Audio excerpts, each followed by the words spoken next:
Pues cuando a uno le piden hacer la presentación de su línea de investigación en 15 minutos, es a veces difícil porque uno quisiera hablar de todo lo que se hace. Pero bueno, traté de hacer una compilación que me facilitara hablarles de diversos temas que tratamos dentro del grupo. Pues administrativamente yo estoy adscrita al grupo de desarrollo sostenible que no es de la facultad, pero yo he estado trabajando todo el tiempo aquí en la facultad y pues los estudiantes son de acá, o sea que me siento de la facultad, o sea, no me siento de otro lado, por eso pedí el espacio para poderles compartir a ustedes sobre el trabajo que venimos haciendo acá. Pues creo que el título o el nombre del grupo refleja mucho lo que nosotros hacemos porque es, digamos, una gama de objetivos los que queremos cumplir con las diferentes investigaciones que vamos desarrollando dentro del grupo. Pues digamos que el enfoque principal es sobre la interacción de polinización y les voy a contar por qué. Bueno, en principio, lo que queremos hacer dentro del grupo es investigar las interacciones planta-polinizadora a diferentes niveles de organización biológica. Eso quiere decir que puede ser desde poblaciones, pues hasta comunidades y su impacto en la reproducción y genética de poblaciones de plantas, la estructura de las redes de interacción a nivel de comunidad, tanto en hábitats naturales como en hábitats urbanos. Entonces, bueno, digamos que últimamente hemos estado desarrollando actividades de extensión, en proyectos de educación no formal, en la que tratamos de contarles a estudiantes de colegio qué es la polinización y por qué es importante estudiarla, ¿cierto? Que es parte de lo que les quiero contar hoy y es pues porque esta interacción, aunque pues muchos seguramente ven cotidianamente insectos o aves visitando las flores, de pronto no se han preguntado pues eso qué importancia tiene. Pues la importancia que tiene es que en ese contacto entre el insecto con la flor pues hay un transporte de polen y ese polen es el que permite que haya la fecundación de los óvulos y posterior formación de las semillas. Es decir, si en esta interacción no habrían frutos, sin esta interacción no habrían plántulas en los bosques y no habría posibilidad de que estos bosques se regeneren y se mantengan en el tiempo. En consecuencia, no habría tampoco agua, no habría regulación del clima, no habría belleza paisajística, no habrían muchas cosas sin esta interacción, ¿cierto? Entonces, desde ese punto de vista, desde lo funcional, es una interacción que es fundamental para el mantenimiento de los ecosistemas tropicales y en cualquier parte del mundo, ¿cierto? Y por otro lado, porque al mismo tiempo que se mueve ese polen, se mueven genes. Y bueno, para los que no son biólogos de esa diversidad genética, pues depende el desempeño y el proceso o la facilidad de adaptación que tengan los organismos al ambiente. Y pues estamos en el tiempo de los procesos de cambio ambientales, ¿cierto? Entonces, esta interacción desde todo punto de vista es fundamental para el mantenimiento de la biodiversidad en el planeta, ¿cierto? Del mantenimiento de los genes, de esa posibilidad de los organismos de responder a esos cambios ambientales. Y por otro lado,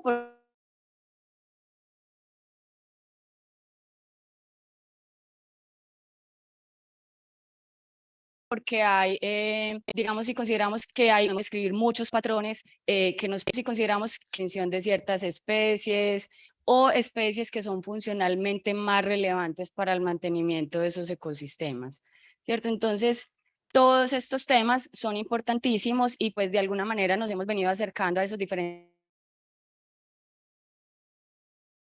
temas, que por último, y ya que nos toca a cada uno, es porque esta polinización está impactando directamente el alimento para la población humana. Entonces, si pensamos en que esos polinizadores se pierden, como ha pasado, pues seguramente ustedes han visto en las noticias que hay una mortalidad altísima de abejas y de muchos insectos por uso indiscriminado de pesticidas y de químicos en general, pues tenemos que pensar que eso se traduce en un impacto posible a nosotros como población humana pues en el planeta, ¿cierto? Entonces, en ese sentido, pues puedo decir que hay como dos ejes de investigación principal, uno que tiene que ver con toda parte ecológica y evolutiva de la interacción y el otro que tiene que ver con la parte genética. Entonces, hemos estudiado patrones de interacción en el espacio y en el tiempo, en ecosistemas tropicales, sea de tierras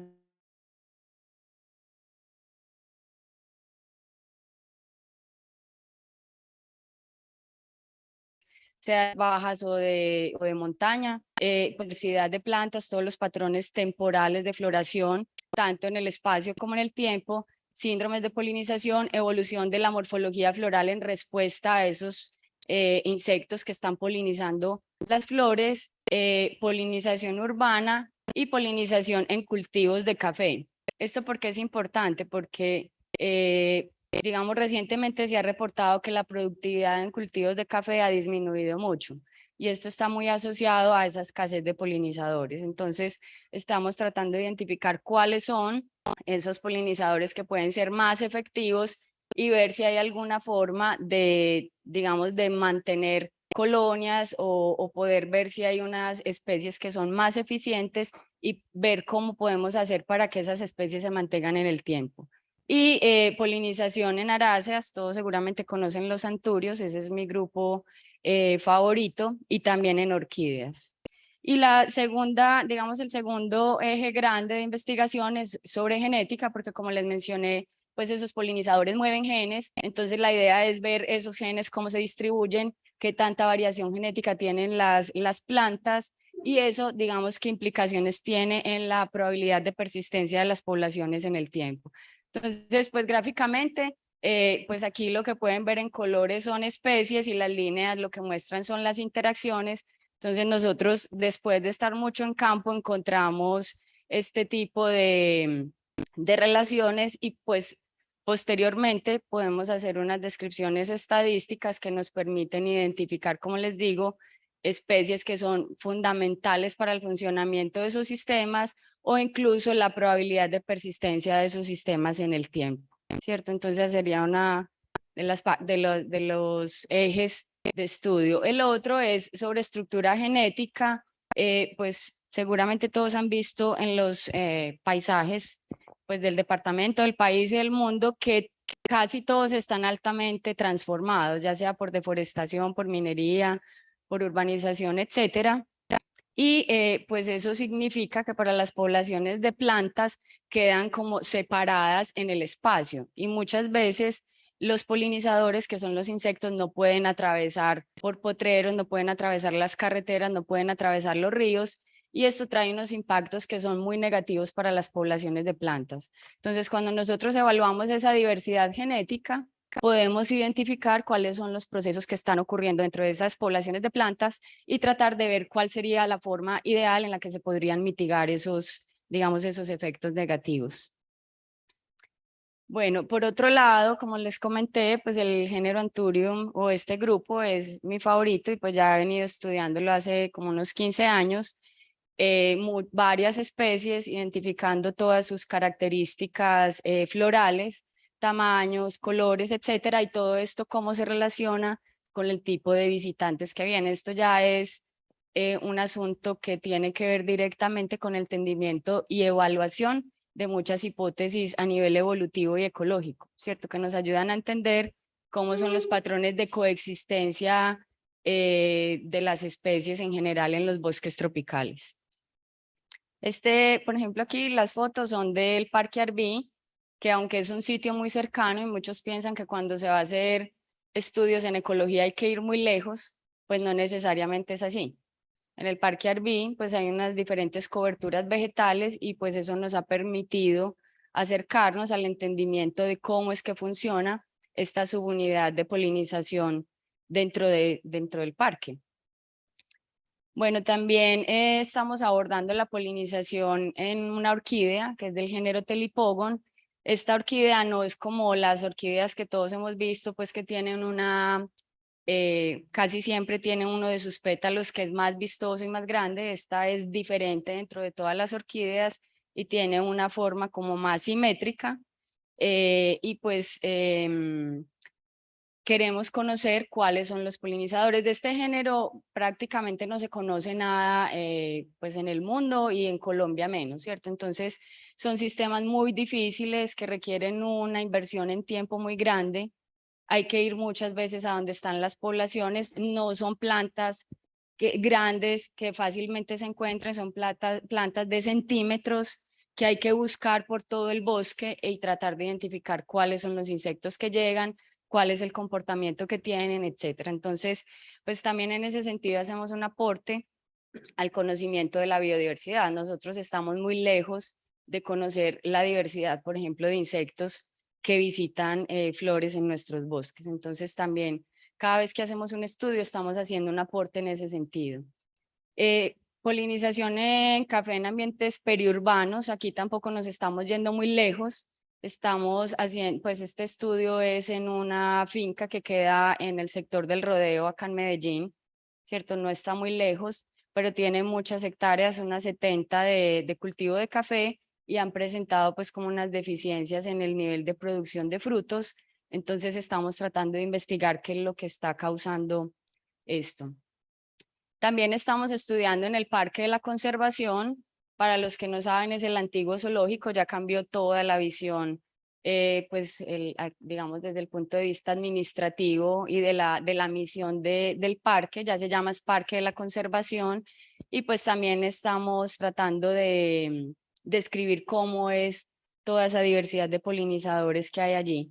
¿Para qué? Para tratar de ver cuáles son unas plantas que puedan funcionar digamos, para generar conectividad en esas interacciones en la ciudad, ¿cierto? Si nosotros somos capaces de identificar plantas que funcionalmente son más relevantes, pues las podemos llevar a diferentes partes de la ciudad y hacer que esos pues, o facilitar, promover que esos polinizadores se mantengan pues en esos distintos ambientes dentro de la ciudad. Y bueno, más recientemente, pues la idea, este proyecto apenas va a empezar, es tratar de ver en el municipio de La Estrella el impacto de la urbanización. Entonces allí pues vamos a evaluar todas estas interacciones de polinización en diferentes ambientes dentro de la ciudad, pero por fortuna en este municipio tiene una reserva de bosque muy grande, que es la Reserva del Romeral, y pues queremos identificar cuáles son esas especies que están, digamos, conectando la zona natural, la cobertura natural de bosque con esos diferentes hábitats dentro de la ciudad, ¿cierto? Y ver cómo podemos hacer o qué medidas se pueden tomar para promover el mantenimiento de estas interacciones.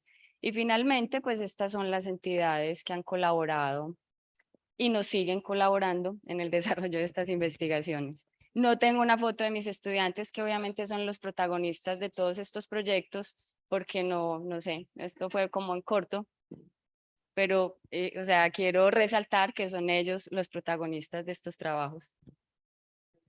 Un aplauso para la profesora Sandra Cuartas, por presentarnos su grupo de investigación. Tenemos tiempo quizás para una pregunta rápida, si algún miembro de este espacio quiere hacerla. Sí, adelante. Vamos a repetir la pregunta para que nos escuchan y de pronto no la escuchan en redes. La pregunta es: ¿en qué lugar son los seminarios? Los seminarios son en el aula 7103, que es un aula pequeña del posgrado de biología, del Instituto de Biología. Y pues últimamente están siendo los martes de 4 a 5 de la tarde. Pero si alguien está interesado, ahí está mi contacto, me escribe y con todo el gusto les cuento cuándo van a ser. Muchísimas gracias, profesora. Nuevamente agradecerle un aplauso por su participación. Ya tienen allí el contacto, el correo, y para que pues puedan ponerse en contacto y conocer un poquito más del grupo. Bien, continuando con el programa, tenemos ahora y damos la bienvenida al grupo de remediación ambiental y biocatálisis. Invitamos entonces al profesor Javier Silva a que realice la presentación del grupo.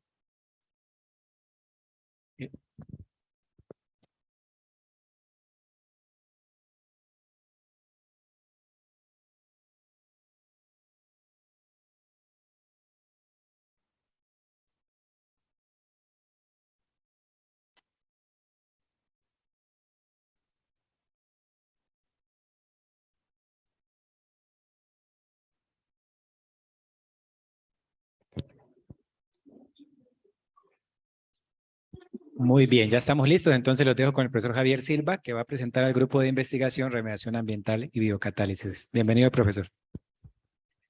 Bueno, profesor Ricardo, espectadores, gracias por estar acá.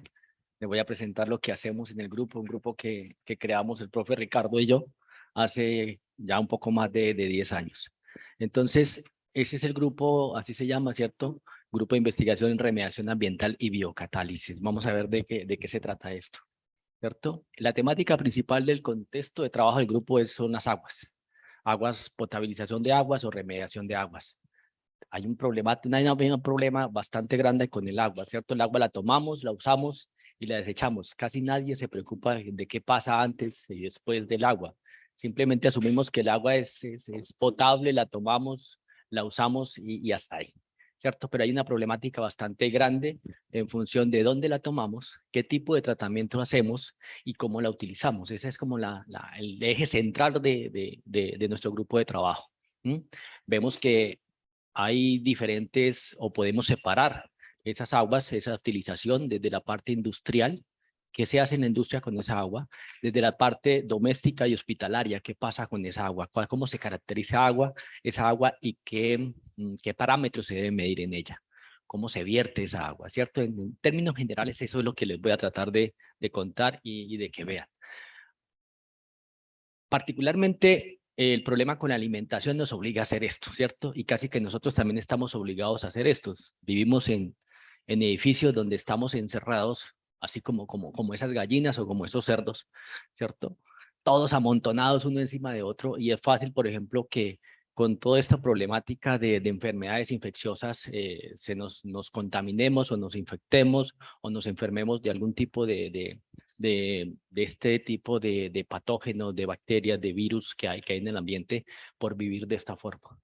Para poder vivir de esta forma o para poder tener estos animales de esta forma, en este caso para alimentación, tenemos que utilizar una cantidad de medicamentos y de drogas. Si vemos en los anaqueles de nuestra casa, ustedes van al botiquín y encuentran algo así, ¿cierto? Es una pequeña farmacia lo que tienen en su botiquín, ¿cierto? Y uno conoce esto por los nombres, ¿cierto? Tenemos aquí acetomicina, tenemos tiacidina, sal de fruta lúa. Todos estos compuestos están en nuestras anaqueles, en nuestros botiquines, en nuestras casas, ¿cierto? Entonces tenemos una pequeña farmacia ahí, ¿cierto? Pero como químicos, ¿nosotros qué hacemos? Nosotros vemos es esto, ¿cierto? Cada una de esas drogas, medicamentos que estaban ahí, ahora los transponemos a esto, a la molécula. ¿Cuál es el principio activo que llamamos? Y esa molécula es pues la que va a llevar a la acción sobre esa diana enzimática o proteica que tenemos en nuestro organismo. Entonces, ¿qué pasa después de que esa diana, es controlada, interacciona con este tipo de moléculas? ¿Qué pasa con esa molécula? Esa molécula tiene que ir a alguna parte. Generalmente, pues va a las aguas residuales por heces fecales o por la orina, particularmente en el caso de los humanos. En el caso de los animales, pues también es la misma situación, ¿cierto? Orina y heces. ¿Y todo eso dónde va? A las aguas residuales. Entonces, estamos teniendo una problemática con esto, con la presencia de estos medicamentos, muchos de esos de origen sintético, o sea, que no estaban presentes en el ambiente naturalmente, y estamos incrementando la concentración de estos. Hay algunas, qué lástima no traigo una de esas diapositivas de la revista Nature, donde mostraban que si necesitaba vitamina C era suficiente con tomar agua del río, que ahí estaba la vitamina C presente a las concentraciones que usted debería tomar diariamente. Pasa lo mismo con algunos antibióticos, ¿cierto? Algunos supresores de presión, algunos antihistamínicos, bueno, la cantidad de drogas que usted se puedan imaginar. A raíz de eso, pues, aquí estamos los integrantes, particularmente integrantes del grupo, el profe Ricardo y yo, ¿cierto? Los dos, el profe Ricardo de la Universidad del Valle y yo de la Universidad Industrial de Santander. Nos reunimos acá y formamos un grupo, el grupo de remediación ambiental y biocatálisis. ¿Y el grupo en qué se caracteriza y en qué tema abordamos? Ese tema que tiene como nombre contaminantes de preocupación emergente. Entonces, ya no es ese humo, ese smog que respiramos, Ya no es la basura que vemos por ahí en los parques, no, es unos compuestos sintéticos que estamos colocando en el ambiente, particularmente en el agua. El grupo particularmente se caracteriza por tomar o por tratar de utilizar diferentes técnicas para el tratamiento de esas aguas residuales. ¿Cuál? La sonoquímica, la electroquímica, hacemos combinaciones de procesos, hacemos fotoquímica, hacemos biocatálisis, hacemos también aprovechamiento de residuos agroindustriales. En este caso, pues, el profe Ricardo, con su doctorado en electroquímica, sonoquímica, y el mío, que es doctorado en biocatálisis, ¿cierto? Nos reunimos, formamos este grupo y tenemos esa diversidad o esa capacidad de combinar esas dos especialidades, ¿cierto? Cuando vemos que dos químicos, digo uno desde el punto de vista físico-químico y el desde otro punto de vista biocatalítico o biológico, son capaces de reunirse y ver cuáles son las interacciones entre los procesos que se hacen sobre esos medicamentos, sobre esas drogas, sobre esos metabolitos en esas aguas y el impacto también en la parte biológica sobre las bacterias o sobre algunos modelos de bacterias que tenemos para hacer análisis de esos procedimientos.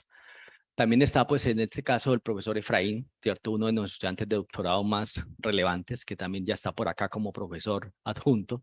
Y la última contratación, la profesora Jenny, ¿cierto? La profesora Jenny en la parte de enzimas biomiméticas, sobre todo desde la parte de catalasa y enzimas de cobre. Y nos viene a ayudar también con la elaboración de materiales para la parte electroquímica. Esos son como somos los integrantes principales del grupo, unos a medio tiempo, otros a tiempo completo. El profe Ricardo, pues, desde la administración por allá se vuela y nos ayuda a hacer ciertas cosas. Estos son algunos de los reactores que utilizamos, ¿cierto? Ultrasonido. El sonido es una cosa bastante interesante, ¿cierto? Lo utilizamos para degradar moléculas, unas moléculas características que están en las aguas. Las moléculas, si vieron al principio, son moléculas con algunos tipos de estructuras lipofílicas, o sea, no son muy solubles en agua. Entonces podemos utilizar ultrasonido para degradarlas. Los combinamos con luz. Esa luz que ven ahí es luz UVC 254 nanómetros. Es capaz de llevar a cabo fotólisis de esos compuestos y hacemos degradación de ellos. Otros sistemas acá, como el que tengo aquí, que estoy señalando, el fotoelectrofenton, combinamos electroquímica con foto también, con fotones, y llevamos a cabo algún tipo de interacciones. Y en la parte de arriba vemos, por ejemplo, en esa caja Petri vemos el seguimiento de un proceso. Entonces, ¿qué estamos evaluando? ¿Cómo degradamos un antibiótico? Entonces, tenemos que ver cómo esa bacteria, que es sensible a ese antibiótico, va a ir ganando en función del tiempo de tratamiento de ese antibiótico que está en esa agua. Entonces, poder combinar esas técnicas químicas y biológicas nos han permitido ir un pasito adelante de los otros, ¿cierto? Y eso nos hace diferentes, nos hace bastante particulares. También, pues, en la parte de abajo, el rosadito ese que se ve son unas moléculas unas levaduras de rhodotórula inmovilizadas en alginato de sodio, que es la parte de biotransformaciones que también llevamos a cabo en el grupo, en la obtención particularmente de compuestos quirales. La quiralidad es una cosa bastante interesante y no es muy fácil en química convencional llegar a ese tipo de estructuras, pero la biología hace rato lo hace y nos da la mano para llevar a cabo hacer esas moléculas con esa actividad quiral o ópticamente activas. En los últimos 10 años, estas son como la producción del grupo, más de 120 publicaciones, más de 5.000 citaciones, más de 100 presentaciones en congresos, 2 patentes en trámite. Esto también nos ha dado a que seamos referentes en Latinoamérica. Muchas veces vamos a los congresos y el profe Ricardo es consciente de eso. La industria se acerca a los exponentes internacionales a preguntarles, venga, ¿yo cómo hago esto? Y el exponente internacional le dice, pero si usted, ¿por qué nos busca a nosotros si tienen aquí a uno de los referentes, que es el grupo GIRAP a nivel latinoamericano en esos procesos? Esto también, pues, nos ha permitido desde el punto de docencia proponer algunos cursos desde el punto de vista de cursos selectivos. Tenemos cursos selectivos para sobre todo para solventar esa necesidad de semilleros. El semillero lo proponemos en función de que el estudiante vaya a ese curso electivo, les enseñamos el manejo de esas aguas, cómo se maneja, cómo se caracteriza, y que ellos propongan un proyecto al final. Hemos tenido gente que nos traen agua, no, es que yo tomo agua de una quebrada, en mi familia recogemos agua lluvia, cómo la podemos caracterizar, cómo la podemos utilizar. Yo recojo el agua de la lavadora, ¿qué tiene esa agua de la lavadora? ¿Dónde la puedo utilizar? ¿Cómo podemos hacer eso? Entonces, por ahí, si alguien está interesado, tenemos ese curso electivo que nos puede ayudar a saber si de verdad nos interesa este tipo de entrenamiento en ese tratamiento de aguas. Particularmente, pues, este es el grupo, ¿cierto? Pues, el grupo actual, nos tomamos la foto ayer, ¿cierto? La profe no pudo traer fotos, yo me pude abordar ¿cierto? Y traer una foto ayer, ¿cierto? Están, pues, los nuevos, ¿cierto? Allá hay como 3 o 4 generaciones de estas personas que han pasado aquí al lado de nosotros. Sin ellos, pues, sería casi que imposible todo lo que hemos logrado, y están ahí. Somos... principalmente, pues, no solamente tocamos el Instituto de Química. Hay gente de biología, de microbiología, de ingeniería química. Hay gente de otras universidades que vienen a pedir la ayuda, a colaborar con nosotros. Nosotros colaboramos con ellos. Nosotros salimos a buscar la ayuda, ¿cierto? Porque no necesariamente somos capaces de hacer todo. Para llevar a cabo todo esto, pues hay que tener la infraestructura, ¿cierto? Todo el tratamiento de estas muestras tienen que llevar a cabo. Tenemos una infraestructura relativamente robusta para llevar a cabo todos estos análisis físico-químicos que hacemos de los procesos y de las aguas tal como vienen. Además, pues nos ha permitido tener una interacción particularmente con Europa y pues con América Latina, ¿cierto? Tenemos algún tipo de cooperación particularmente con la EPFL en Suiza, ¿cierto? Con el profesor Pulgarín, y particularmente ahora en Inglaterra con otro proyecto que estamos llevando a cabo, y Chile y Perú. A nivel Chile, Perú, Portugal, España, ¿cierto? Y a nivel local, pues con la mayoría de las universidades del área metropolitana y particularmente de Bogotá, las universidades de Antonio Nariño, y el Valle, la Universidad, pues, del Valle. Esto también nos ha permitido que el reconocimiento que tenemos, que no solamente y para mí ha sido bastante extraño, que haya gente, estudiantes de otros países que quieran venir a hacer sus trabajos de grado, sus pasantías doctorales, de maestría con nosotros. Es bastante interesante que estudiantes de Suiza, de España, de Chile, de Perú, vengan y nos digan, oiga, hay un espacio con ustedes para yo venir a hacer mi trabajo o parte de mi trabajo doctoral o de maestría. Sí, ha venido. Y para mí es bastante extraño porque siempre recurrimos a salir a buscar nuevas ideas, nuevas oportunidades, nuevos equipos, y ahora tenemos lo contrario, están viniendo acá con nosotros a llevar a cabo ese tipo de actividad. Todo esto pues hay que financiarlo, ¿cierto? Los proyectos de dónde vienen, particularmente pues MinCiencias. Aquí en la universidad también hay algún tipo de ayuda desde el CODI y de la transferencia tecnológica. También tenemos acceso a esos recursos, particularmente recursos internacionales, ¿cierto? Como es con la Royal Society, con un proyecto sobre ultrasonido. Con Suiza hemos desarrollado varios proyectos, y este contexto, esta problemática del agua es transversal a todo el mundo. Entonces, llama la atención que esos países nos colaboren, y tal vez será el contexto en el cual nos movemos que nos permiten que podamos acceder a esos recursos internacionales. La industria también, ya por una presión cultural, por una presión mediática, también se ha puesto la mano y ha empezado a recurrir a nuestro grupo para ayudar a solucionar problemas con sus aguas industriales residuales. Hemos trabajado con CENU, hemos trabajado con Químicos Orión últimamente, con biocondensados, Secoltec y Andercol. ¿En qué? En buscar algunos materiales con algunos de ellos para solucionar algunos problemas, o el problema central, que es el tratamiento de aguas. Hemos logrado cosas muy interesantes con ellos, bastante contentos todos, ¿cierto? Tanto la industria como nosotros, por los logros que se han podido alcanzar con ellos. Además de eso, pues es tanto el impacto, ¿cierto?, que se genera, que nosotros, por ejemplo, nos impresionamos cuando vemos el río Medellín cuando nos lo pintan de colores. Hace rato no nos lo pintan, ¿cierto? Pero a veces se ve rojo, a veces se ve verde, ¿cierto? Porque hay una descarga de alguna empresa de colorantes o algún problema hubo y nos tiñen el río de colores. Ahí visualmente nos impacta, pero antes no, ¿cierto? Y tal vez es más grave la contaminación que no vemos que la que vemos, ¿cierto? Entonces, a raíz de eso, pues ya la prensa, los periodistas se han enterado de todo esto y nos han hecho varias visitas y varias notas acerca de esto, particularmente en El Espectador. Tenemos esa visibilidad en función de esta problemática que hay con los ríos particularmente. Además, pues también tenemos en otros medios, también tenemos la presencia mediática en función de la problemática que se está dando con las aguas.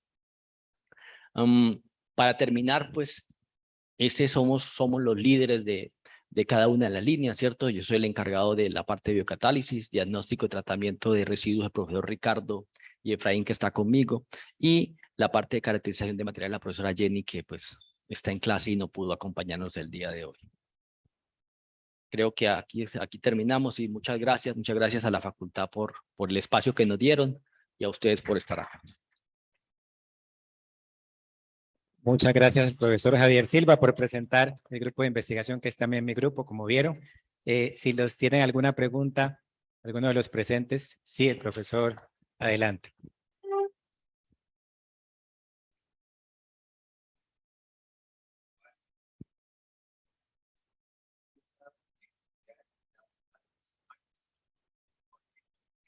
La problemática en el mar, porque todavía pensamos que una solución es diluir, ¿cierto? Entonces, como el mar es tan grande, como el océano es tan grande, muchas industrias, inclusive acá hemos tenido algunas interacciones con algunas que tienen una problemática con agua salada particularmente, ¿cierto? Llevarse la industria a la costa, donde puedan eliminar su agua salada, ¿cierto? Con cloruro de sodio en el mar sin ningún tipo de tratamiento o disminución de esa concentración de sal ahí.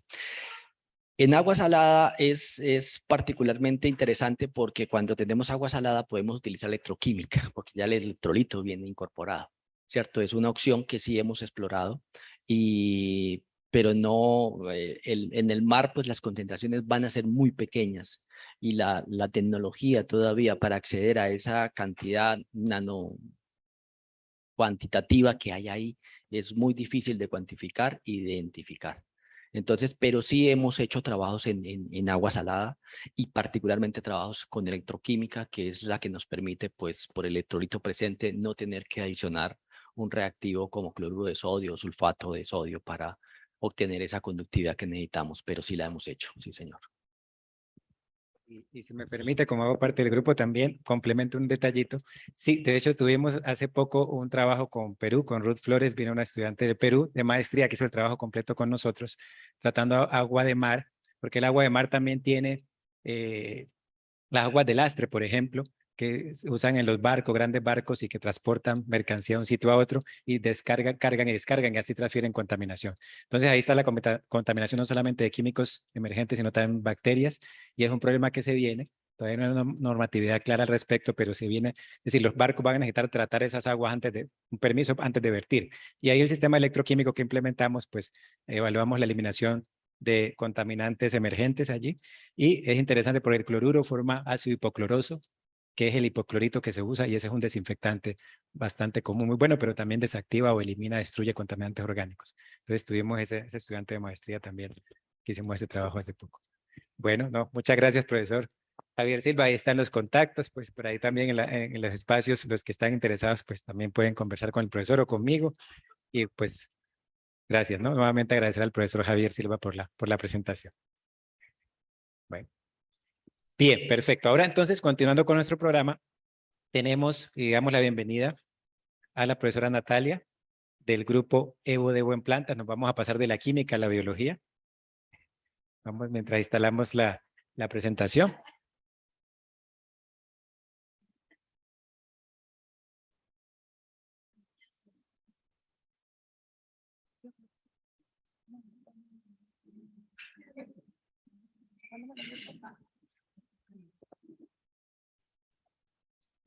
Un minutico mientras instalamos la presentación del grupo.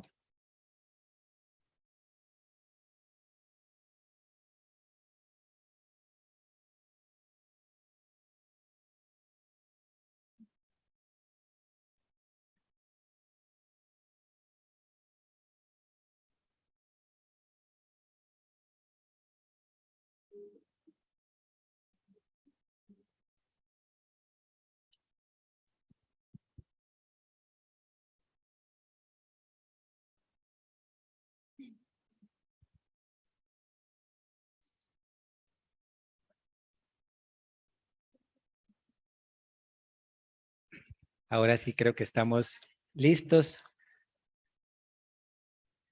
Profesora Natalia, bienvenida. Muchas gracias, mil gracias a todos por estar aquí el día de hoy. Mi nombre es Natalia Pavón Mora. Hoy estoy aquí con ustedes para mostrarles el grupo de investigación EODEO en plantas o evolución y desarrollo en plantas. Este grupo surge de la necesidad de entender la diversidad floral que ustedes están viendo en esta diapositiva. Y en esencia lo que queremos nosotros es entender un poco cuáles son esas características genéticas y morfológicas que le han permitido a las plantas con flor diversificar literalmente todos los ambientes terrestres. Entonces lo que estamos viendo aquí en la diapositiva es un poco las plantas que no tienen flor. Estas son las gimnospermas y básicamente constan de más o menos 2000 especies y hace más o menos 150 millones de años diversificaron todos estos linajes que ustedes pueden ver ahí con su esplendor, con su belleza, sus formas, sus colores y como les digo, invadiendo básicamente todos los ecosistemas terrestres. Entonces nuestro grupo de investigación quiere entender cuáles son esas características que les permitieron hacer esto y en esencia también hacerlo desde dos perspectivas. Una que es entender un poco la morfología de las estructuras, pero también entender un poco la genética que subyace a estas estructuras. Y entonces de ahí surgen tres cosas que son importantes para las plantas con flor, que es la formación de meristemas florales, del carpelo, que es básicamente lo que pasa a construir el fruto. Y el fruto es lo que todos conocemos, ¿cierto? Todos tenemos una nevera que abrimos y donde tenemos un montón de frutos muy diversos que son los que nos alimentan y en consecuencia son la base de la alimentación animal y humana. Entonces pasa algo muy interesante con las plantas y es que las especies que más han sido estudiadas que están ahí puestas con las flechitas, realmente no son representativas de todas las especies de plantas con flor. Y eso porque las plantas tienen una dinámica muy diferente con sus genomas. Ellos han duplicado sus genomas de manera reiterada y eso hace que lo que conocemos de plantas modelo no podamos extrapolarlo a todas las angiospermas. Entonces, en esencia, lo que nosotros buscamos es tomar esos modelos genéticos que han sido plasmados ya en plantas modelo y tratar de entender si eso funciona o no en otras plantas con flor, si podemos extrapolar ese conocimiento. Entonces les voy a dar algunos ejemplos. Es claro que en ciencia ya se sabe, por ejemplo, cuáles son los mecanismos que utilizan las plantas para florecer, ¿cierto? Florecer es la transición reproductiva, es muy importante, un paso muy importante en las plantas con flor y las plantas responden más o menos a 4 elementos esenciales: el frío, la temperatura, la edad y las hormonas que están circulando por la planta. Y se conoce bien toda la ruta de genes que controla este proceso de floración. Y no voy a entrar en detalles pues con ustedes, pero quiero que ustedes vean ahí en la diapositiva, todos esos son factores de transcripción que sabemos controlan esos procesos. Entonces, si conocemos esos procesos también en especies modelo, ¿qué pasa en las especies propias de nuestra flora? ¿Cierto? ¿Por qué tenemos entonces orquídeas que, por ejemplo, florecen reiteradamente en nuestras casas, que son las que compramos? Esas realmente no son nativas, vienen de China. ¿Y por qué hay otras que se demoran tanto en florecer? Porque cada vez que vamos a los invernaderos vemos muchas orquídeas estériles que no están en su tiempo de floración.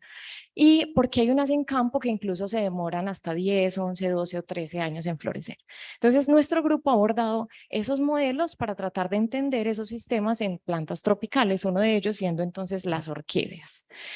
Asimismo, tenemos proyectos que investigan qué hacen esos genes que están asociados usualmente a la floración en plantas que no forman flor. Entonces resulta que los genes son más antiguos que las plantas, en este caso, que las plantas con flor. En este caso, estos genes están presentes incluso en helechos o en gimnospermas y no sabemos esos genes qué están haciendo, ¿cierto? Entonces, nuestro grupo también se ha enfocado un poco en entender cuáles son esas funciones ancestrales de esos genes que funcionan en floración, pero que están presentes en plantas que no forman flor.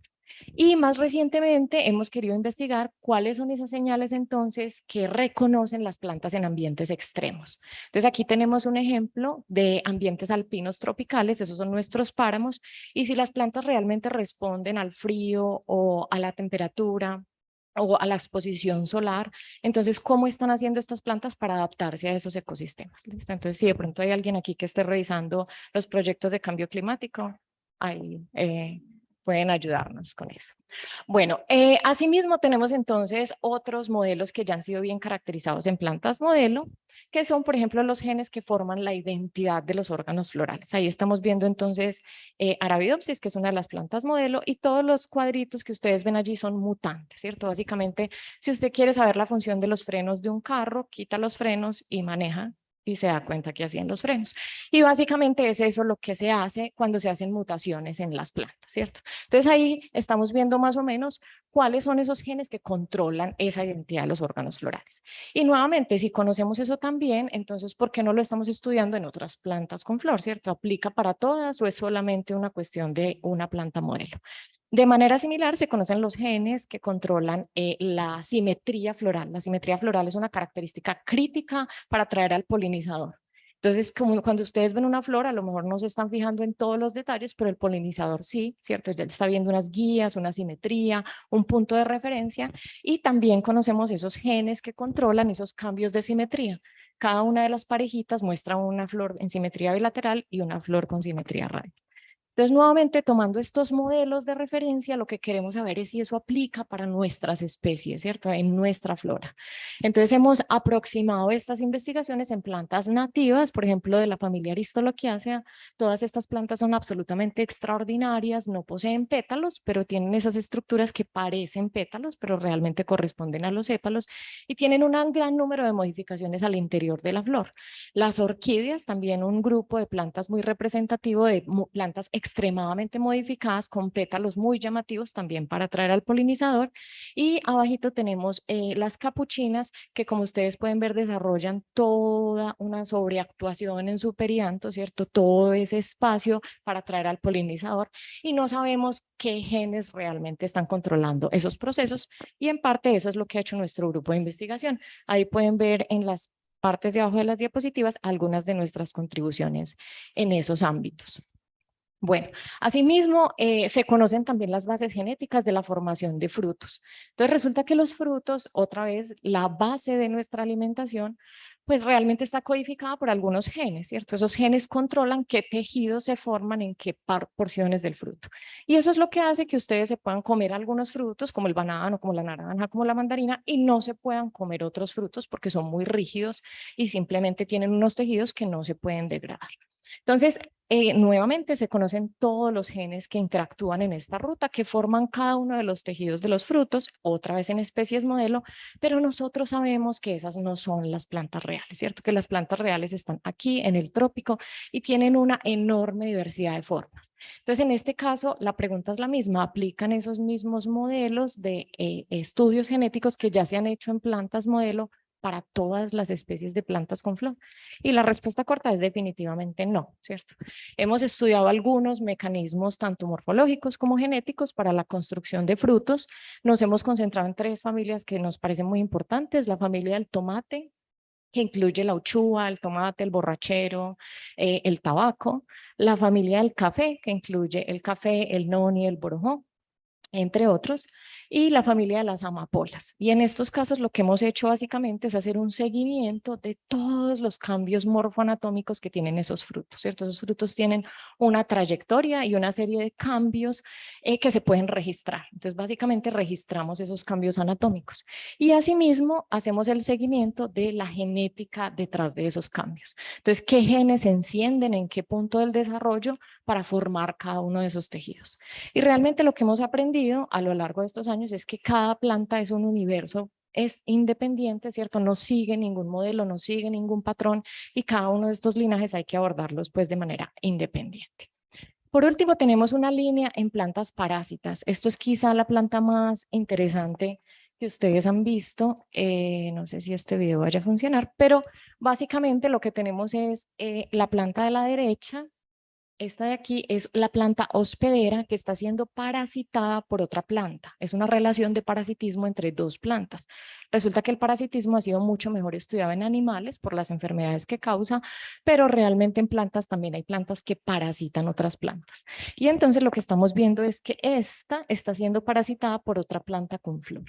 Y esta relación nos lleva a preguntarnos muchísimas cosas, ¿cierto? ¿Qué pasa con esa planta reducida que está parasitando? ¿Cómo llega allá? ¿Por qué lo hace? ¿Cómo sobrevive? No tiene hojas, no tiene raíces, no tiene ejes, no produce su propia comida, no tiene clorofila. Entonces, ¿cómo está realmente adquiriendo esos nutrientes? Y asimismo, ¿cómo persiste con una fase tan reducida? Realmente esta planta lo único que tiene es flor y fruto, ¿cierto? Entonces, es realmente un sistema muy único de nuestra flora que nos ha llevado pues a explorar esos sistemas de parasitismo en plantas. Entonces, en ese sentido, el grupo lo que hace es que implementa varias metodologías. El grupo realmente empieza todo en campo, como ustedes pueden ver ahí a mano izquierda. Colectamos esas plantas que nos parecen interesantes con alguna pregunta de investigación en mente.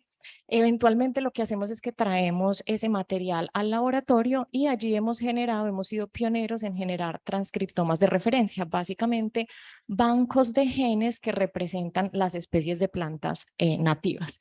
Y en ese caso lo que estamos haciendo es que si ustedes van a nuestra página del grupo, ustedes podrán ver la serie de especies que ya tienen generación o transcriptomas ensamblados para floras propias, para nuestra flora propia.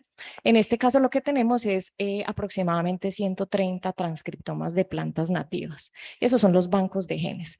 De allí podemos aislar secuencias de interés y podemos estudiar la expresión de esos genes por varias técnicas. Una de ellas es simplemente presencia y ausencia del gen, que son las bandas blancas que ustedes ven ahí, y otra más detallada es en el tejido específicamente dónde se está expresando un gen de interés. Y por último, la herramienta más sofisticada es el análisis funcional de genes. En este caso, lo que hemos implementado es una herramienta que es el silenciamiento de genes inducida por virus, básicamente la forma de quitar los frenos y manejar. Y en este caso lo que estamos viendo son mutantes para que ustedes pueden ver aquí que han perdido la coloración de las hojas. En este caso quitamos un gen, por ejemplo, de síntesis de clorofila y se puede ver que esa es su función. Y en el caso de abajo lo que hemos hecho es quitar un gen importante para el desarrollo de fruto y ustedes pueden ver cómo esos genes realmente sí tienen un impacto en el tamaño y en la morfología de esos frutos. Entonces, en esencia, aquí quiero mostrarles ya para finalizar nuestros colaboradores nacionales e internacionales. Ha sido un equipo grande de personas que ha estado detrás apoyando cada una de estas iniciativas en plantas no modelo. Trabajar en plantas no modelo es bien complicado porque no existen los sistemas pues, de referencia para estos tipos de trabajo. Y aquí tenemos nuestras fuentes financiadoras.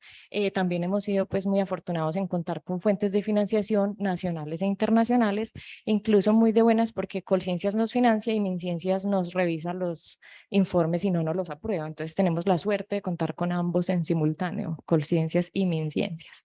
Pero el eje y la esencia del grupo es realmente los estudiantes. Entonces aquí tenemos el equipo humano y el talento que ha estado detrás de toda la generación de conocimiento y estos son algunos de los miembros antiguos y actuales del grupo de investigación. Si de pronto hay alguien que esté interesado, ahí están mis datos de contacto, está el correo electrónico, está la página web del grupo, está el usuario de Twitter y nos encontramos en el bloque 7 en el laboratorio 415. Y les agradezco el tiempo para escucharlos. Gracias, profesora, por la intervención. Muy bien. Si en el auditorio tenemos alguna pregunta muy cortica porque estamos un poco colgados de tiempo, pueden hacerla.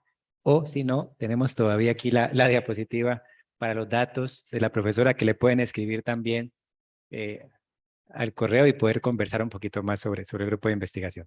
Entonces, si no hay ninguna pregunta, agradecemos nuevamente a la profesora por su presentación. Muchísimas gracias.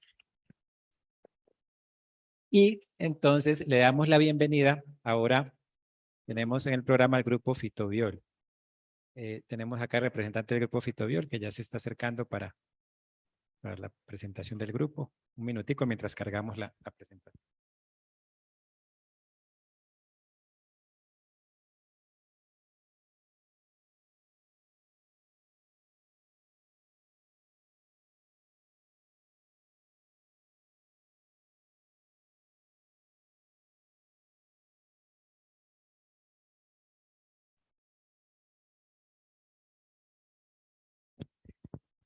Perfecto, por acá ya tenemos a Alexander Marín, que nos va a hacer entonces la presentación, investigador del grupo Fitobiol.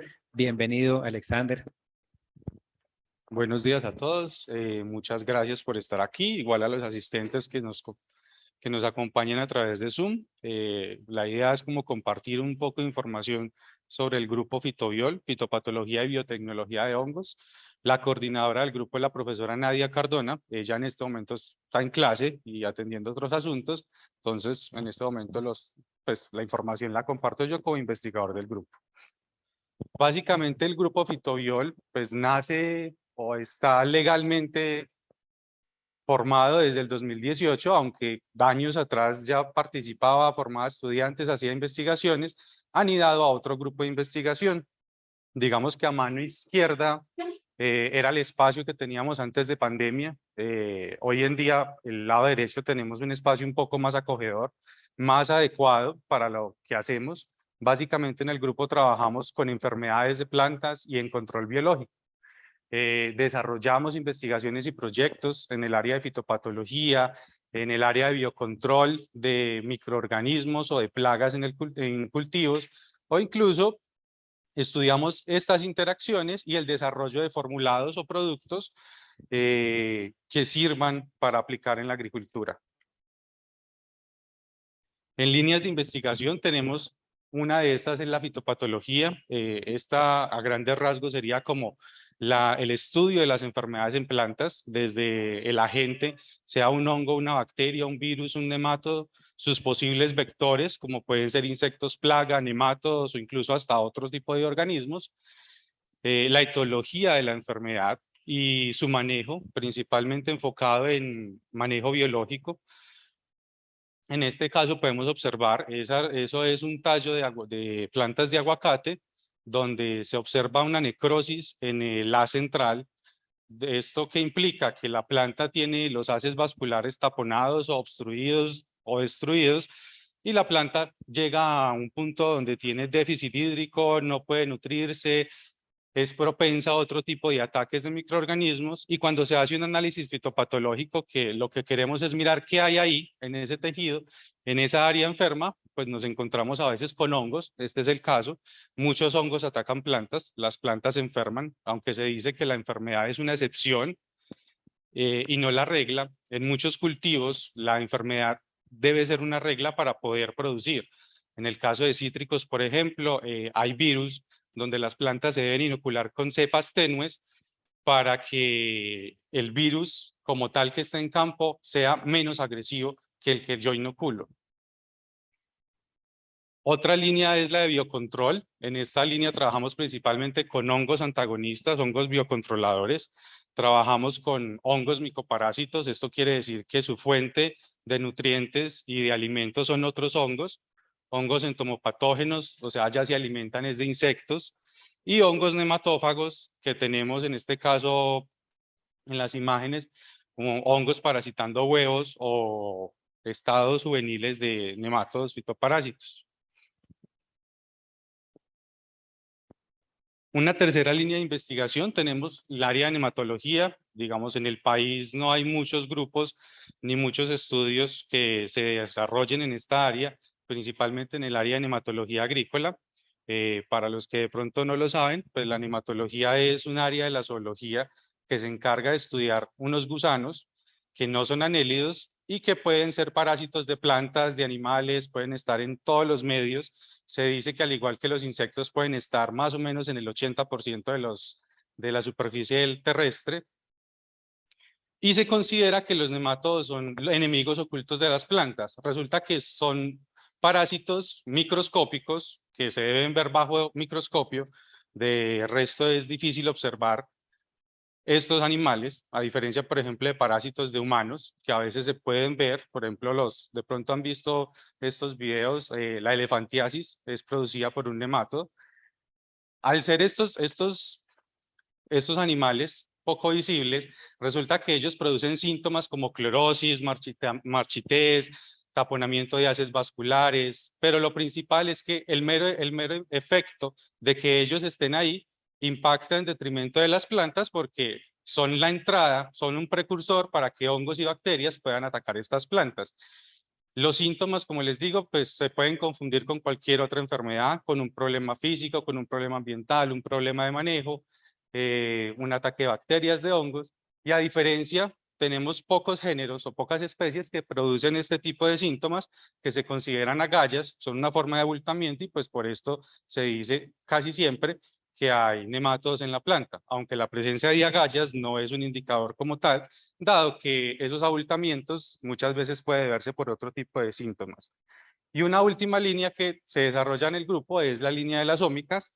Aquí lo que se busca es, de estos controladores biológicos que manejamos, si hay la expresión de un metabolito y todo lo que esto implica, toda esa ruta metabólica, genética, saber ese metabolito, cómo lo podemos sobreexpresar o utilizar con propósitos en biocontrol. En el laboratorio, el grupo de investigación tiene diferentes servicios. Tenemos servicios de diagnóstico, principalmente de nematodos y diagnóstico fitopatológico de enfermedades en plantas, controles de calidad en bioinsumos, igual el desarrollo de bioinsumos para productos biológicos a base de hongos o de bacterias. Se hacen evaluaciones de compatibilidad de productos de síntesis química o de síntesis biológica. También la evaluación de eficacia de estos productos entre un blanco, sea una bacteria, un hongo fitopatógeno o incluso insectos. Y también se ha llegado a realizar monitoreo de sensibilidad de algún organismo en campo o en cajas Petri ante uno de estos compuestos de síntesis química o de síntesis biológica. En la actualidad tenemos varias investigaciones, vamos a presentar algunas de estas. Digamos que el grupo ahorita hace parte de un macroproyecto financiado por MinCiencias, en donde lo que busca es hallar biocontroladores de hongos y omicetos que estén nativos en larvas de Aedes aegypti. Principalmente lo que se busca es ir a campo, saber traer larvas, mirar si hay un controlador en ellas, multiplicar este controlador y a través de evaluaciones in vitro revisar, por ejemplo, si hay algún efecto. Aquí tenemos, por ejemplo, el proyecto de un estudiante de maestría, donde de las cepas que él ha evaluado ha encontrado que, por ejemplo, hay algunas que presentan más del 80% de mortalidad en larvas de Aedes aegypti.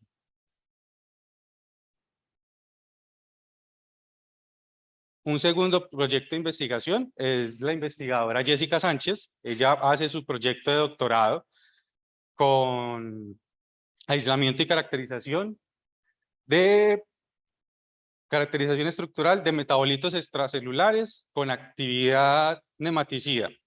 En el grupo trabajamos con una cepa insignia que es del género Purpureocilium y lo que ella está mirando es en su fermentación líquida bajo diferentes extracciones con diferentes solventes, en cuál de estos extractos hay mayor actividad. Entonces, ella ha presentado hasta el momento que algunos de estos extractos tienen muy buena actividad frente a el efecto en larvas o el efecto en huevos de Meloidogine. Y ya lo que se hace es mirar cuáles son esos compuestos que están implicados o que están presentes en ese extracto. En el área de nematología, yo estoy a cargo de un proyecto donde queremos mirar la incidencia y el diagnóstico de nematodos y fitoparásitos en cultivos de rosa y de crisantemo. Básicamente lo que queremos saber es qué nematodos hay, en qué poblaciones están, cómo se afectan estos cultivos. Resulta que esta información, aunque es muy de boca cerrada de las empresas, se sabe, por ejemplo, con la información que tenemos, que ataques de nematodos fitoparásitos en un cultivo por ejemplo, de crisantemo en el oriente antioqueño, si un ataque es muy severo a semana 3 o semana 4, se sabe que no va a dar porte de calidad para exportar y la flor se pierde. Entonces, todo lo que se eche o lo que se aplique de exceso, algún producto para que alargue, algún embellecedor, el resto de fertilizante, los productos químicos, se van en gasto porque no se aprovechan porque la flor necesita un estándar, un mínimo de tamaño y una calidad en las hojas para poder ser exportada. Finalmente, tenemos este proyecto con una empresa argentina de productos biológicos. La empresa se llama Rizobacter, está a cargo de la coordinadora del grupo, la profesora Nadia Lorena Cardona, y aquí queremos desarrollar y producir un bioinsumo a base del hongo Purpureosylium y evaluarlo en nematodos de cultivos de soya. Resulta que la soya, al igual que muchos otros cultivos, pues tiene este problema de nematodos con el limitante de que al ser un cultivo que se usa para alimentación, muchos de los productos químicos pueden ser restringidos o tienen en su defecto un plazo de aplicación. En la imagen, arriba vemos que el control químico, generalmente en cultivos de alimentación, muchos nematicidas o productos que se aplican al suelo o que tienen una categoría toxicológica muy alta, se aplican en las fases iniciales del cultivo. Después de que el cultivo tiene una etapa avanzada en su fenología, no se recomienda, incluso es prohibido, porque a veces si se encuentran trazas de algún producto se devuelve el material. Por eso no se puede, por ejemplo, controlar en unos estados finalizados o cuando la planta ya esté llenando, por ejemplo, las vainas o esté floreciendo. A diferencia del control biológico, porque puede estar, los hongos o las bacterias que yo aplico pueden quedar en el suelo, yo puedo reinocular con el tiempo y como podemos ver en la imagen tiene en las raíces de las plantas como unas bolitas. Esas bolitas perdón, en soya existen unos nematodos que generan unas estructuras de resistencia que se adhieren a las raíces. Estas estructuras de resistencia, como bien lo dice, los nematodos están dentro y están protegidos. Entonces, una vez un nematicida o un producto químico cesa su actividad, se inactiva o pasa el tiempo donde este es funcional, pues, tranquilamente los nematodos pueden salir de esa estructura de resistencia y reinfectar las plantas y cumplir con su ciclo de vida. Caso diferente pasa en el control biológico, ya que al estar el hongo, la bacteria presente, esta puede estar produciendo metabolitos o puede generar estructuras que le ayuden a capturar los nematodos o incluso hay algunos hongos que tienen la característica de que pueden parasitar o controlar estas estructuras de resistencia. Pues esta es como la presentación del grupo. Aquí queda como la información de contacto de la profesora Nadia Cardona y una imagen del grupo. Aquí también tenemos grupo en Facebook por si nos quieren seguir. Ahí de vez en cuando compartimos información, charlas, artículos. Muchas gracias. Muchísimas gracias por la presentación del grupo. Bien, tenemos espacio quizás para una preguntita rápida en caso de que la haya de alguno de los presentes. Si la hay, si no, de todas maneras ahí tenemos los datos de contacto del grupo para que puedan ampliar vía correo electrónico o en los espacios que tenemos también en el pasillo donde tenemos los pósters, también pueden interactuar con el grupo. Entonces, si no hay más preguntas, te agradezco nuevamente la presentación. Muchas gracias. Y continuando entonces con nuestro programa, vamos ahora a invitar al grupo Quirema, Grupo de Química de Recursos Energéticos y Medio Ambiente. El profesor Andrés Moreno nos va a compartir la presentación del grupo. Es mejor.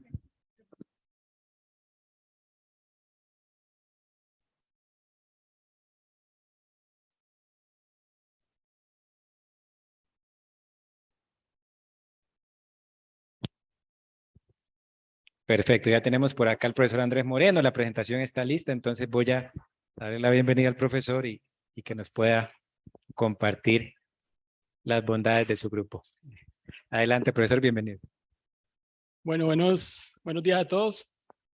Mi nombre es Andrés Moreno, integrante del grupo Quirema, pues docente e investigador allí en el grupo. Este grupo está ubicado en la CIU, Torre 2, tercer piso. Bienvenidos.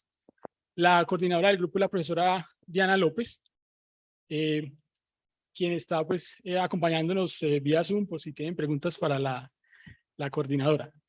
Este grupo, pues digamos que es uno de los grupos viejitos de la facultad, es un grupo creado en el 82, hace 40 años, por el profesor Fanor Mondragón, actualmente profesor emérito y miembro activo del grupo todavía. Digamos que nuestro grupo, ahora vamos a ver un poco cómo qué ha sido la evolución del grupo en estos 40 años, hay mucha historia por contar. Es un grupo pues que ciencias, esencialmente ciencias básicas, pero pues que obviamente pues para darle pertinencia a nuestra investigación hemos buscado o trabajado en muchas aplicaciones también. Entonces vamos de la mano con estudios muy fundamentales, pero con miras hacia una aplicación específicamente pues en el tema de uso racional de recursos energéticos y obviamente preocupados de manera transversal por el tema ambiental. Pues este grupo pues, es un grupo interdisciplinario, hemos trabajado durante todos estos años no solo con los grupos aquí en la Universidad de Antioquia, en nuestra facultad y en otras facultades, principalmente por ejemplo en ingenierías, sino en otras facultades, en otras dependencias, perdón, con otras instituciones de la ciudad, del país y fuera del país que vamos a mostrar ahora. Desde el 2009 somos un grupo A1, más adelante les hablaré un poquito de los integrantes.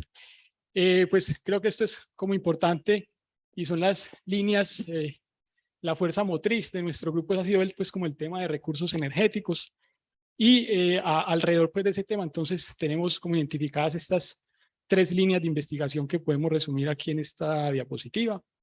Una primera línea es lo que llamamos valorización química y energética de combustibles fósiles, biomasa y residuos agroforestales, por ejemplo, o industriales también, residuos minerales. En esta parte de valorización química, entonces, pues utilizando a partir de biomasa, esencialmente nacimos trabajando en combustibles fósiles, pero bueno, ya pensando en la problemática que hay sobre el calentamiento global y esto, pues obviamente hemos estado abiertos a esas nuevas directrices a nivel mundial y a nivel nacional sobre, por ejemplo, el tema de los biocombustibles que vamos a ver más adelante y bueno, aquí también se habla incluso de combustibles sintéticos, algún tema que alrededor de eso entonces hemos estado utilizando estas fuentes energéticas para o sacar químicos de allí, como en la dirección de lo que van los procesos de biorefinería actualmente, hacer lo mismo que hace una refinería de petróleo, por ejemplo, pues a base de petróleo, hacerlo ahora con biomasa, por ejemplo. Entonces es una iniciativa en la cual en los últimos años hemos venido trabajando y digamos que más tradicionalmente entonces lo que es combustible fósiles o gas natural para valorizar en forma de gas de síntesis es un precursor muy importante. Esa mezcla de monóxido de carbono y hidrógeno es un precursor muy importante en la industria química para diversos commodities, para diversos productos químicos a nivel industrial, entre ellos, por ejemplo, la producción de hidrógeno, que actualmente pues estamos en ese vector energético pensando que va a ser pues una solución en esta transición energética y asociado también con eso pues el desarrollo de otros derivados líquidos y productos de interés en la industria química. Muchos de estos procesos de valorización química y energética de combustibles vienen asociados con algunos procesos catalíticos y procesos de absorción, por ejemplo. Entonces, una de las líneas también que ha crecido en el grupo es esa parte de diseño, preparación y caracterización de catalizadores, esencialmente catalizadores heterogéneos, o sea, estamos hablando de sólidos, inorgánicos, orgánicos, híbridos y materiales carbonosos y otros materiales para uso como con propiedades absorbentes. Algunos pues, de esos materiales es como diseñar esos materiales con las propiedades adecuadas requeridas para el uso en esa primera línea que es la parte de valorización química y energética. Y pues como les decía, la parte ambiental es una parte transversal en el grupo, entonces también tenemos una línea, digamos, independiente allí o que llamamos reducción del impacto ambiental causado por el uso de combustibles fósiles. Y allí pues hemos empezado, hace muchos años, entrando a trabajar con entender la química en la formación del material particulado. Y pues digamos que una vez se logró pues como un buen conocimiento de esa química implicada allí, pues cómo desarrollar aditivos para el control, por ejemplo, de emisiones en este tipo de procesos. Entonces, este es como el resumen de esas 3 líneas del grupo. Infraestructura, pues esto es una infraestructura que tiene el grupo. Creo que, bueno, aquí hay un listado, pero por aquí hay unas foticos. Tampoco, bueno, ¿qué les puedo decir? Es que hay muy buena infraestructura. Ventaja es que esa infraestructura está ahí, es de la Universidad de Antioquia, es del grupo, es de la facultad, es de ustedes. Y es una gran ventaja porque en formación es importantísimo. Nuestros estudiantes se forman tienen acceso a las técnicas, a los equipos, y esto es una necesidad para, por ejemplo, si van a continuar en investigación o si van a trabajar, pues, a estar en el sector público, muy importante tener ese entrenamiento y contacto con estas técnicas de punta. Les puedo decir que son equipos que nos ha costado mucho, son 40 años de trabajo y bueno, nuestro trabajo siempre va en eso, cómo sostener esta infraestructura y cómo utilizarla de la mejor manera. Entonces, hay muy buena infraestructura, pues creo que esta infraestructura se comparte mucho con la de algunos grupos y cosas que ustedes han visto. Infraestructura para medir propiedades de materiales, porosidad, reactividad, estructura, composición y temas de reactividad esencialmente, algunos reactores a presión atmosférica, bueno, diferentes tipos de reactores para estudiar estos procesos que ustedes observan. Bueno, esa es una diapositiva que pensando en esto justamente coincide que ahora estamos celebrando como los 40 años del grupo.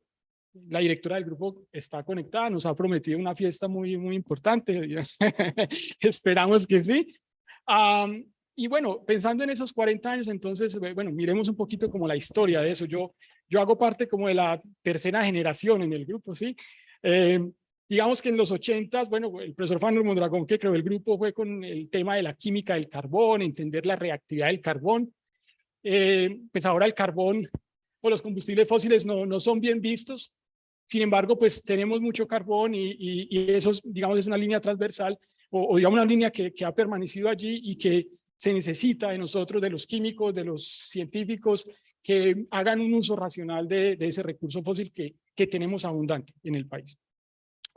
En los 90, digamos que se empezó temas de la catálisis, desarrollo de materiales para catálisis y para esas transformaciones también de combustibles fósiles.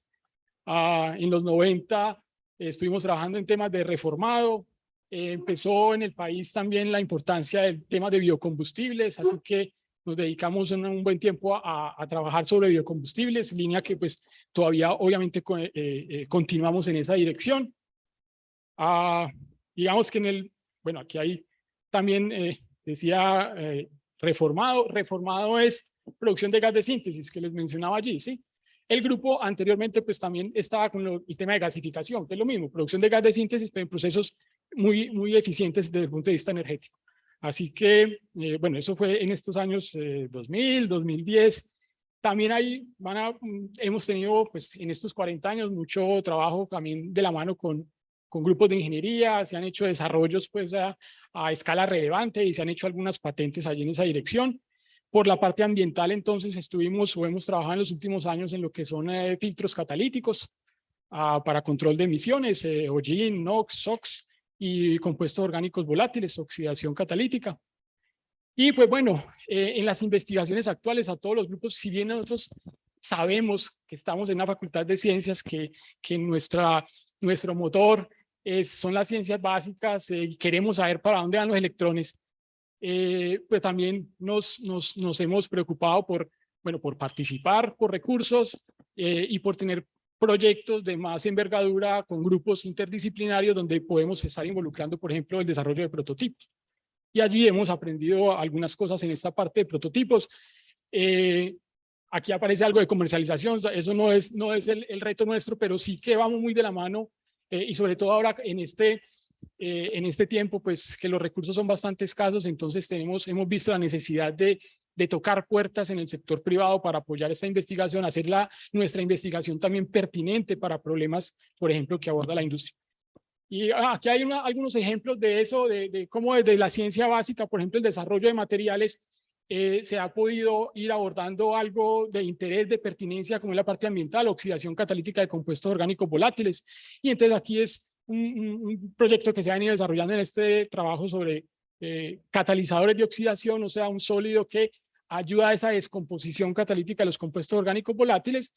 Y bueno, cómo poner a punto eso para llevarlo incluso a una escala relevante. Aquí ya vemos un prototipo de un sistema, pues un material cerámico que está impregnado con el catalizador y que se lleva esto a un prototipo. De hecho, en este caso, este prototipo que se construyó de la mano de esta empresa que nació aquí, una empresa que nació en la ciudad, en ingeniería, Indisa, ahora la compró una canadiense y trabajamos mucho con ellos desarrollando este tipo de tecnología. Este es un prototipo que se desarrolló en compañía de ellos y de hecho actualmente pues, está siendo probado en una empresa.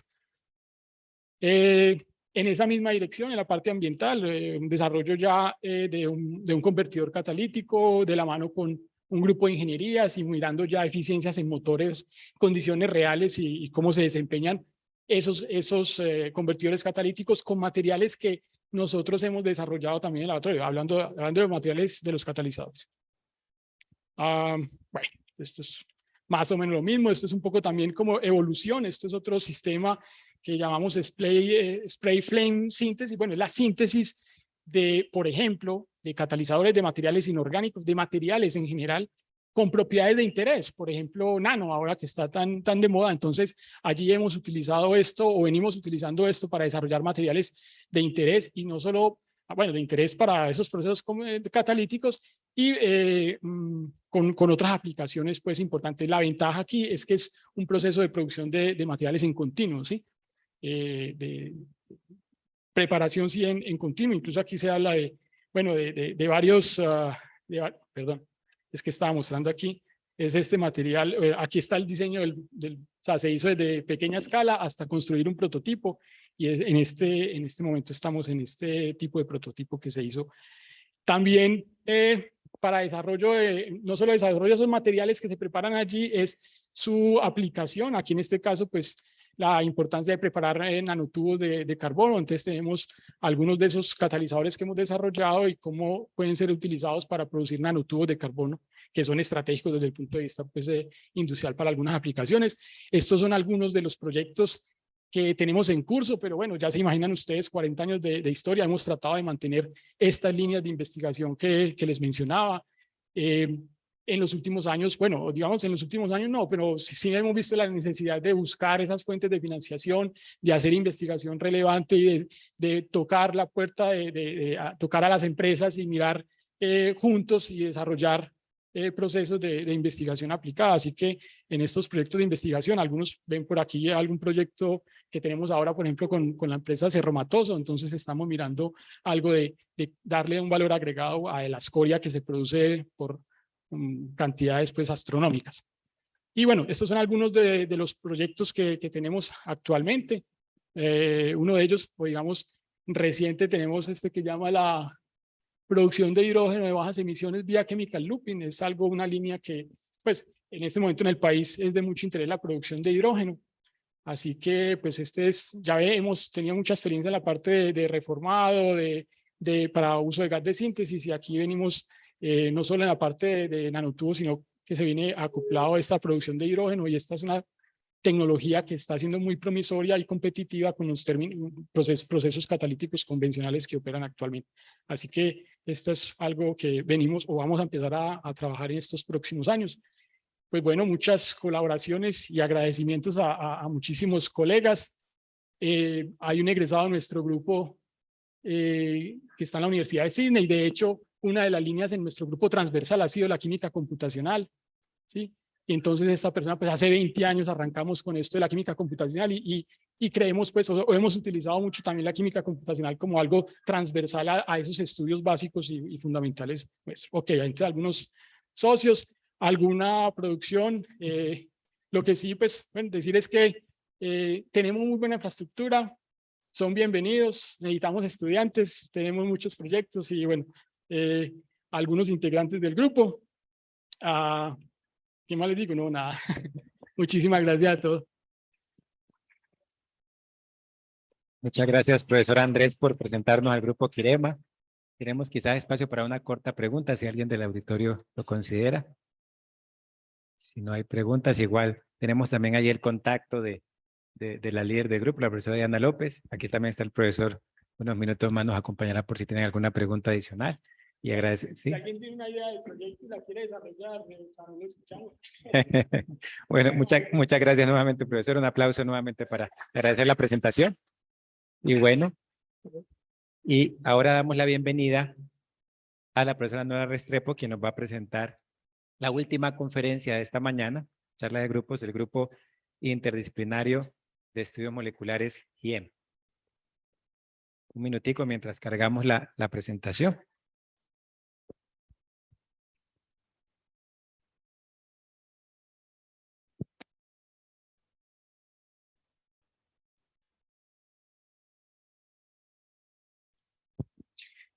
También les recomendamos a los líderes de grupo y a los miembros de los grupos que revisen en las redes, porque a veces nos hacen preguntas por chat y por el tiempo no alcanzamos a responderlas acá, pero para que puedan observar esas preguntas que dejan ahí en Facebook Live y puedan luego también atender posibles cooperaciones, intereses y dar respuesta a nuestra comunidad. Sí. Sí, tenemos transmisión en Facebook Live y también vía Zoom. Entonces sí, necesitamos el micrófono y hablar un poquito cerca. Entonces, listo, ya estamos listos para iniciar con la profesora. Bienvenida, profesora Nora, un gusto tenerla por aquí. Esperemos. Gracias, Ricardo. ¿Qué me hago? La cámara no necesita verme, ¿o sí? Bueno, sí, me ayudas ahí.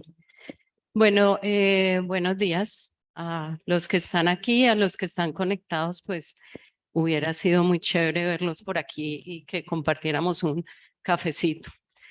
Pero bien, que nos acompaña. El nombre del grupo, Grupo Interdisciplinario de Estudios Moleculares, más conocido como GIEM, adscrito al Instituto de Química. Estamos desde 1992, gracias a la iniciativa de algunos profesores en cabeza del colega Carlos Peláez, que está por allí en la audiencia acompañándonos. Actualmente somos 2 profesores vinculados en el grupo, Peláez y yo, y nos acompañan en este ejercicio como estudiantes en este momento, 4 de maestría, 6 de doctorado, 5 de pregrado. Tenemos jóvenes investigadores, es una figura que procuramos mantener porque consideramos que es bien valiosa para el proceso formativo de los estudiantes y para el grupo también resulta, digamos que le da una dinámica distinta. Tanto jóvenes investigadores financiados por la UdeA como financiados por MinCiencias, tenemos 14 investigadores contratistas. Aquí hago un énfasis y es que buena parte de la, digamos que el éxito del grupo al poderse mantener en los años es tener una base de investigadores contratistas relativamente estables que son pagados con recursos que el grupo gestiona. La universidad pues, nos proporciona espacios, pues el salario de los 2 profesores, pero por demás todos los investigadores se gestionan por el grupo y procuramos tener esa plantilla estable porque eso realmente permite que los procesos tengan continuidad. Y tenemos 2 personas de apoyo, digamos, de carácter administrativo y logístico. Somos un grupo que busca hacer honor a su nombre en cuanto a interdisciplinariedad.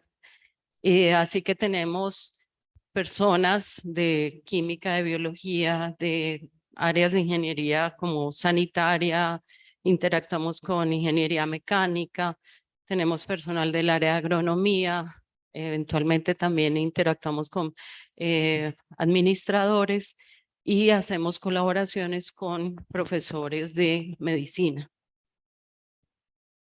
4 de nuestras líneas que podríamos decir que resumen el grueso de muchas cosas que hacemos: aprovechamiento energético y material de biomasa residual, es una de las líneas fuertes. Productos naturales y formulación. Ahora, cuando les muestre algunos de los proyectos, pues vamos a transitar por ellas. Una línea de bioensayos que yo diría es como hablar de química, lo que hacemos en analítica con instrumentos, vemos cosas químicas. En la línea de bioensayos es usar ciertos modelos biológicos para validar procesos. Entonces, un análogo a lo que hacemos con química analítica, aquí lo hacemos en bioensayos para, por ejemplo, ver actividad de sustancias con capacidad de control biológico de plagas, en fin, esa es como lo que hace la línea. Y la línea de servicios, que es la manera como de manera regular interactuamos con el sector productivo, ofrecemos servicios al sector productivo, principalmente, no exclusivamente, en aquello relacionado con agroindustria. Algunos de los proyectos en este momento en desarrollo, estamos en torno a producción de cierto tipo de fertilizantes, aprovechamiento de extractos naturales para mejoramiento de cultivos, un proyecto para desarrollo de estrategias de cultivo de stevia rebaudiana y el aprovechamiento de esos metabolitos de stevia rebaudiana.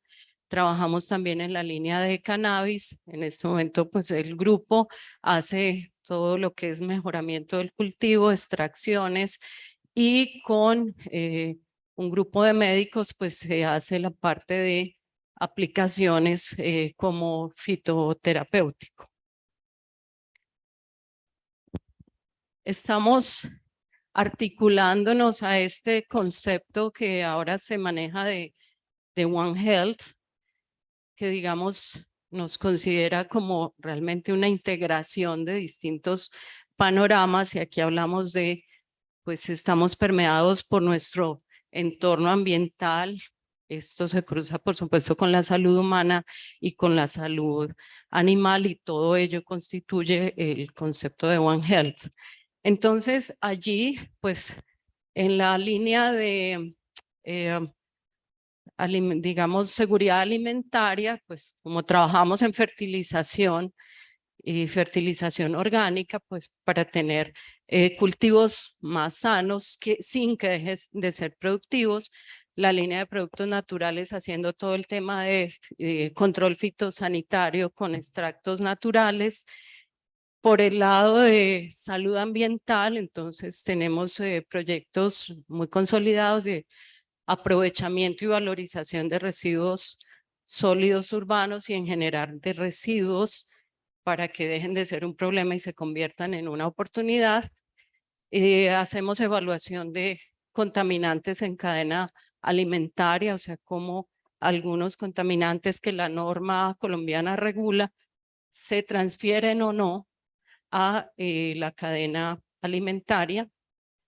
Y también con varios proyectos con Facultad de Medicina, pues un rastreo de ciertos compuestos que se relacionan con algunas condiciones de salud y enfermedad.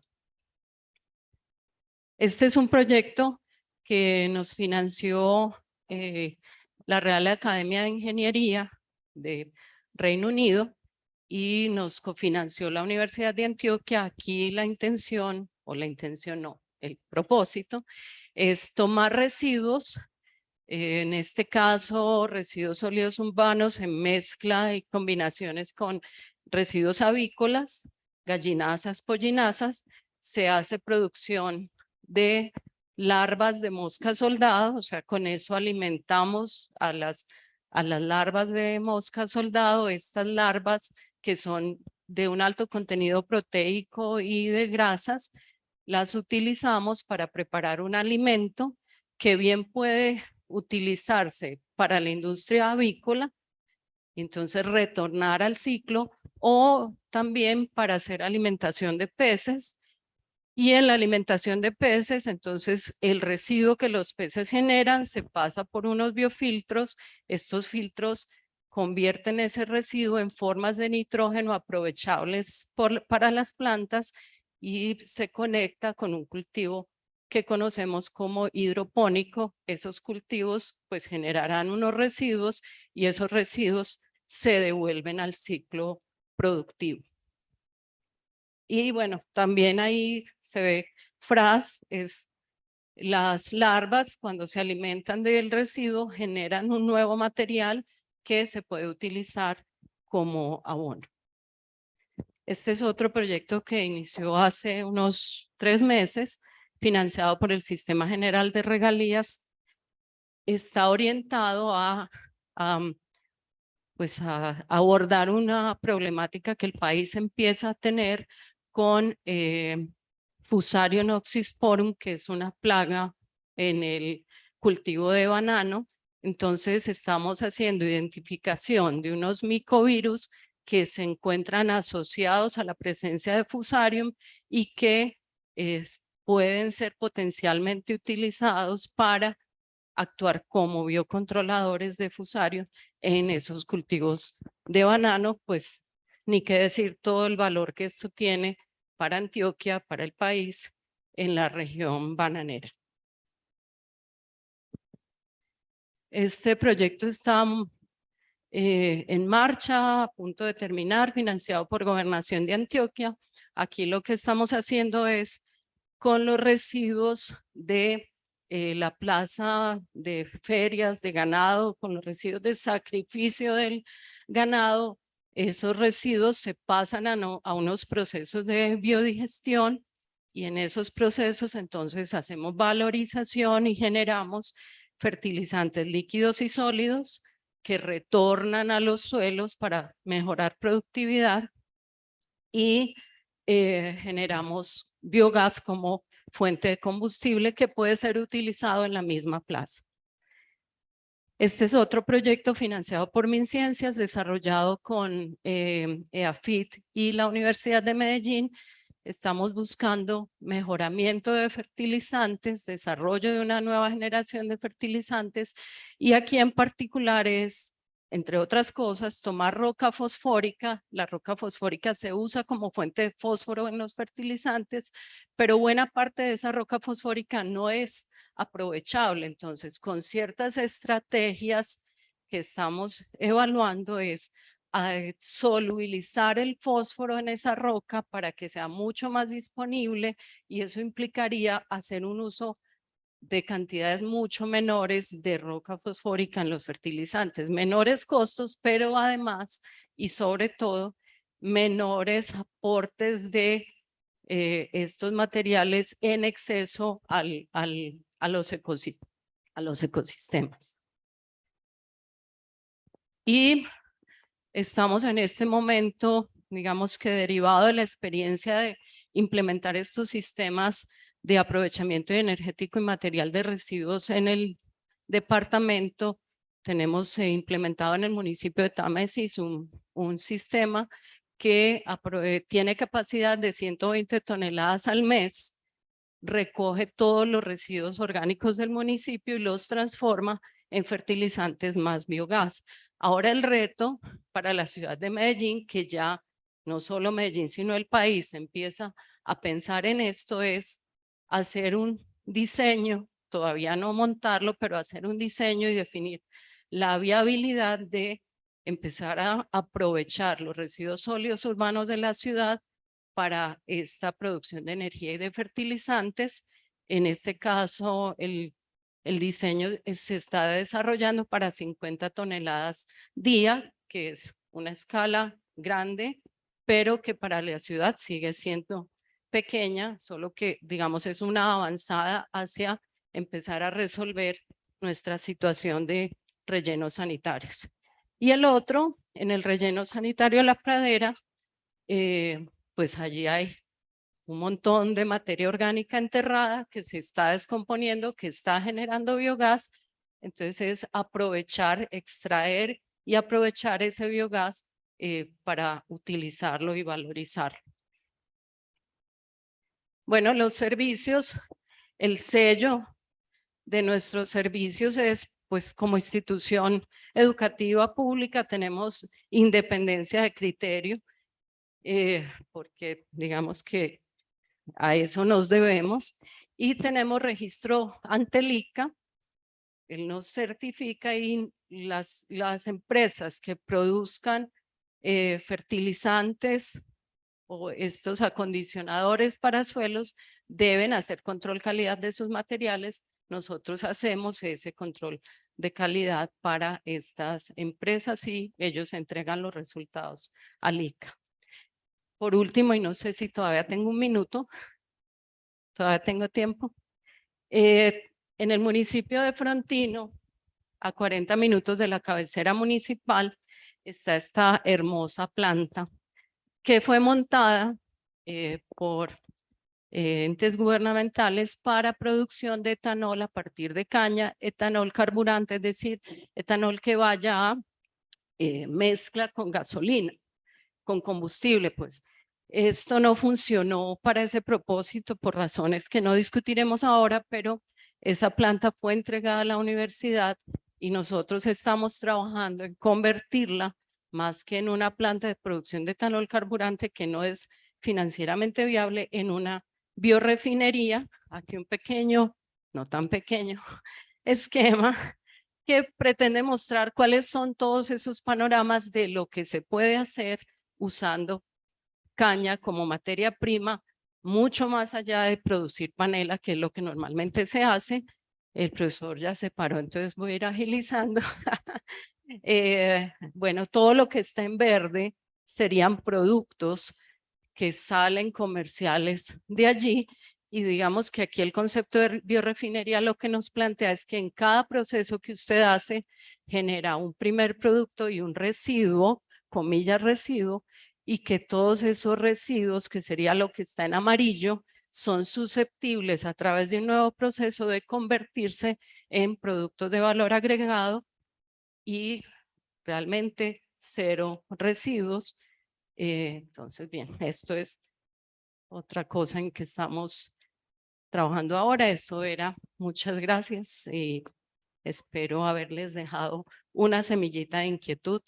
Nos visiten en el laboratorio 2230, acá, bloque 2, segundo piso. Muchísimas gracias, profesora Nora, por la presentación del grupo GIEM. Si tienen alguna preguntita de momento, igual la profesora Nora nos ha dado los detalles y la ubicación. No sé si alguien tenga de pronto una preguntita por allí corta. Creo que no hay de momento. De todas maneras, ya nos dio las indicaciones. Los profesores están atentos también a los interesados, los estudiantes, los profesores en cooperar, como lo dijo la profesora Nora. Y recuerden también a los profesores, les pedimos que a veces en el Facebook ponen algunas preguntitas o comentarios, de pronto visitarlo más tarde, donde también pueden para que puedan responderse alguna pregunta por allí. Agradecemos muchísimo a todos, a la profesora Nora y a todos los presentes, a los expositores, a los que nos acompañan también por redes. Y bueno, ahora tenemos ya un receso de 2 horas para almorzar y nos vemos acá a las 2 de la tarde para continuar el programa. Muchísimas gracias a todos. Feliz tarde, feliz almuerzo.